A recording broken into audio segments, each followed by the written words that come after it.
If you're wondering what I'm doing, I'm just setting up my studio to photograph a king brown snake, common mulga snake. These are just to provide the snake with an escape route. If I'm looking through the viewfinder of the camera and he takes off hopefully into one of these nice dark holes.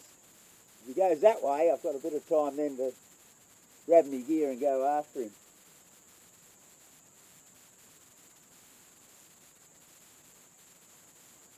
Beauty, give me 5, I've got to put my boots on.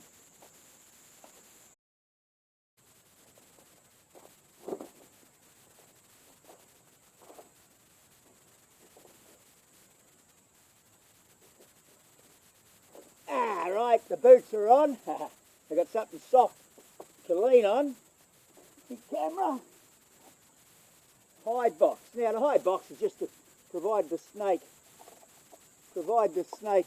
with compact refuge, so when I take the shot and get a full body shot coiled and compact, because we don't want a photograph of a snake as like a string across the screen. We want to be able to get in close and examine it.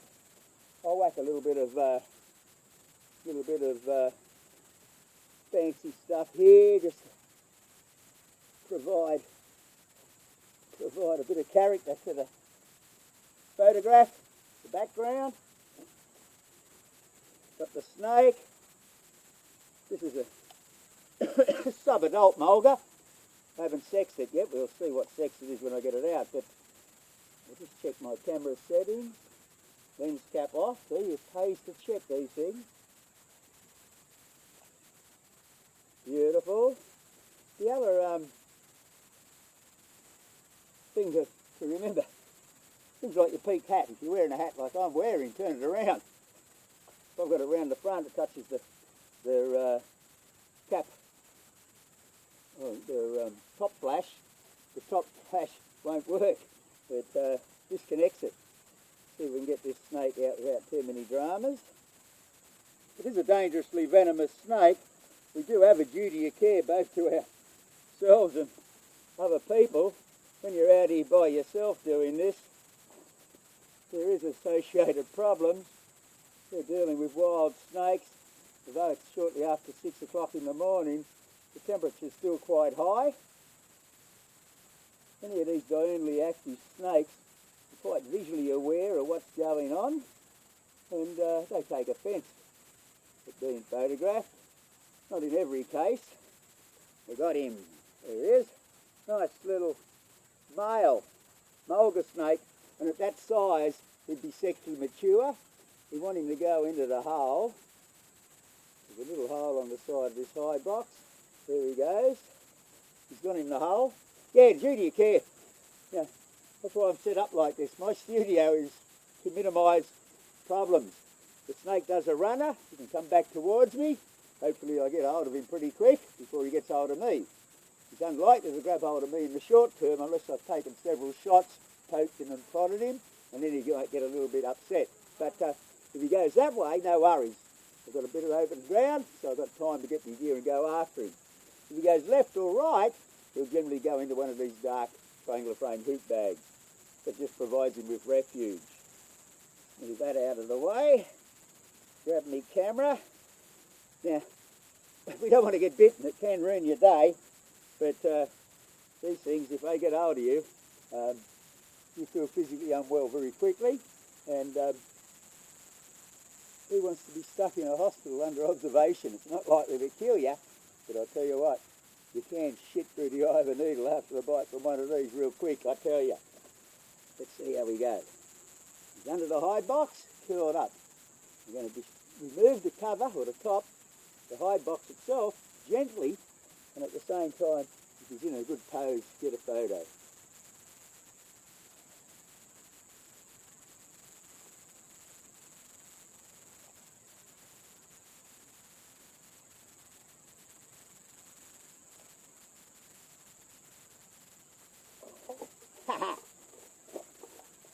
There you are, as I said, he came back at me.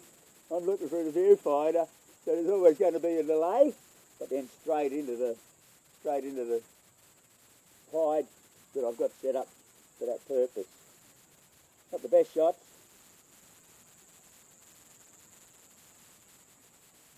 We'll whack one of these up on Facebook, and I'll just mention this little bit of video so you'll be able to have a look and see what sort of shot we got. But that is an adequate shot. I photographed 1 million of these common mulga snakes. Don't need to re-photograph every one, but primarily grabbed this for the purpose of this video. I've got a couple of death adders to do as well, nice and easy. But I'll just tie off this bag and we'll find the death adders.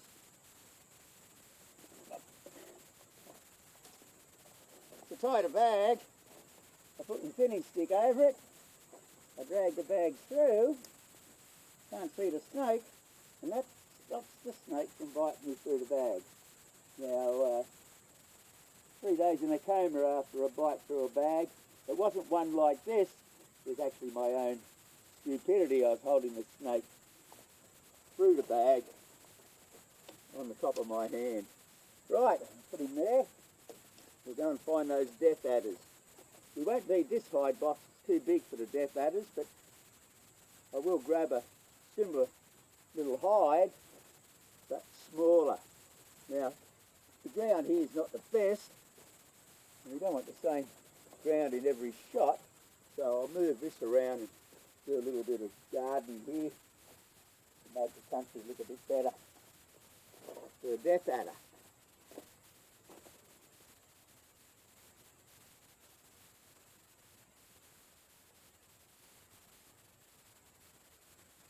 Yeah, I'll do it that way. Put the snake on the side there, you can see what's going on. Right, go and find the snake. Right, it's the same process with the death adder, but the hide box is a little bit different.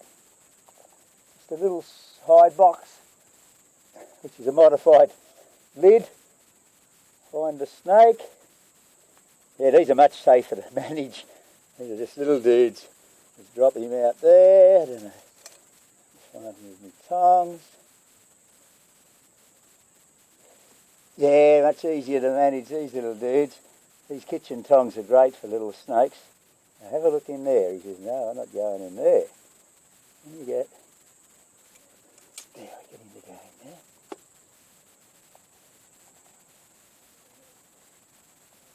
When you're doing this, just make sure he doesn't come out the other side. Ha! Had a Russell Coit moment or two like that. There's a bit of a gap between the hide and the ground, and you're holding it and look at him going this end, he comes out that end and wants to turn around and chew on your finger. Now I've got to change the settings because this is a much smaller animal. So camera on, while he's in the hide box, you get yourself set. We'll go to a shutter speed of 100, f-stop of 16, and just see what it looks like.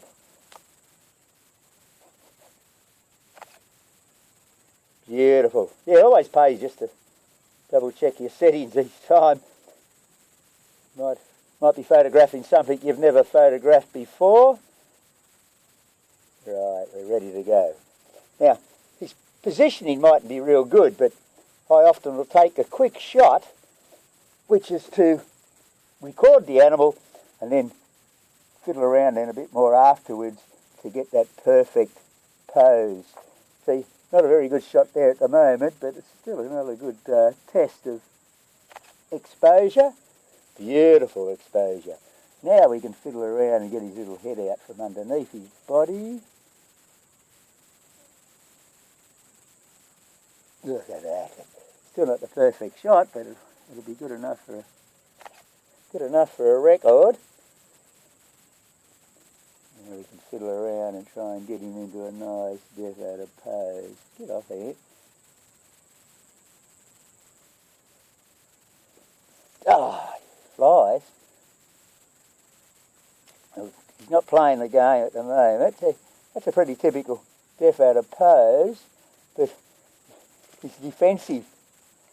He's just grabbed a hold of the tongs. Better he bites them than us. Don't bite, you little dag. So all I'm doing here is just seeing if I can get him into a nice pose, which doesn't appear I'm having any success. When you pick him up, make sure you pick him up so the distance from the head to where it's clamped. Don't pick him up by hand. It's shorter than the distance to your hand. Now this is a male. Most of the snakes you find are males, unless they're whip snakes or spotted mulga snakes, and then most of the ones you find will be females. Now then you get, I just wanted to get in there. Come on, let me get, nah, I don't want to go in there. I'm not putting my hand down that close. But here you are, we might end up attaining a pose. Yeah, they're pretty easy to work with deaf adders by comparison with some snakes. But we don't want a Russell Coit moment today.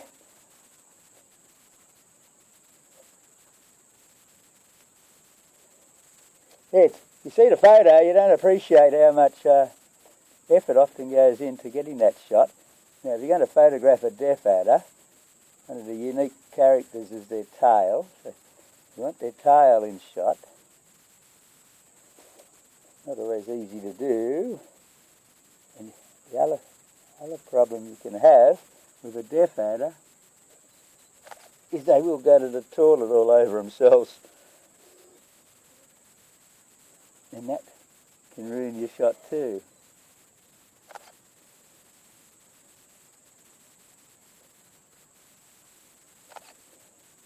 Getting some reasonable shots. Not perfect, but we've got a record. Don't want to stir him up too much. It's nice to have that back.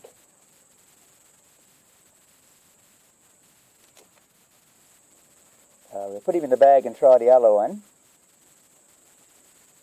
Just be a bit careful when you're putting them in the bag.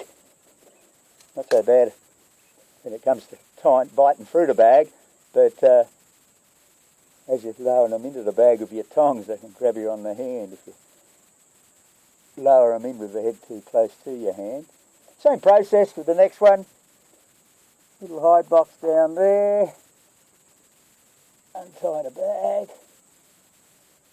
I'll drop the snake out. Use my kitchen tongs to pick it up. Get a tick on it there, and oh, he's off. Ha! Ha ha, you little dag. Right here. Thought he was a mulga snake for a second there. Come here. The kitchen tongs, I've got sponge rubber on there, it doesn't hurt them. Remember, you might come out the other side. This is another male. As I said, all the snakes this morning are males, which isn't uncommon. You know, you look at the wet collections at the museum, WA Museum, and 70 to 90% of the adult snakes are males. We selectively harvest males because they're usually out looking for the females when we get most of them. Same process. It's a good pose, I'll get a shot. Beautiful. See, that's quite nice, that pose.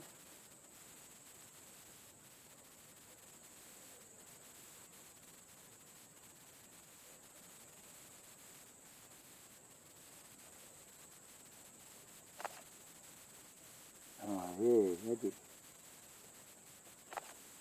So you can be lucky. One crack.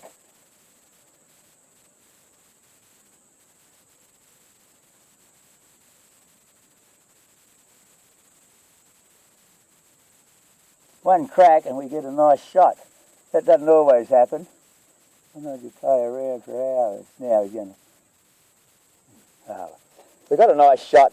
It's not the perfect shot so far as his tail, but his tail's in shot, in camera, in the photo. So we'll whack him back in there.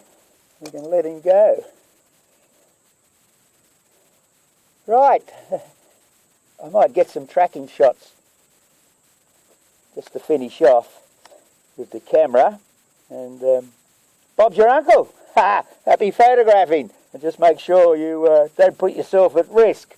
I mean, I suppose if you're going to be handling these animals, you're putting yourself at risk anyway, even if you are as cautious as I am. Ah.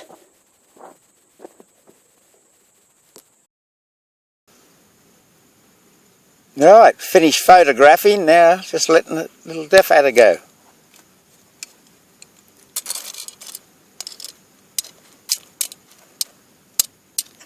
Come on.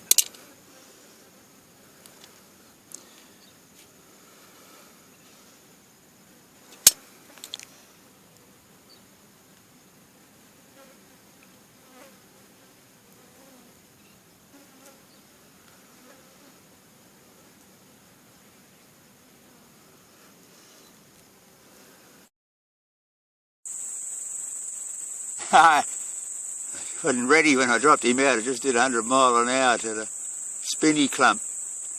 There it goes anyway, tail end of it. No worries, thanks Snake for performing so well. See you later.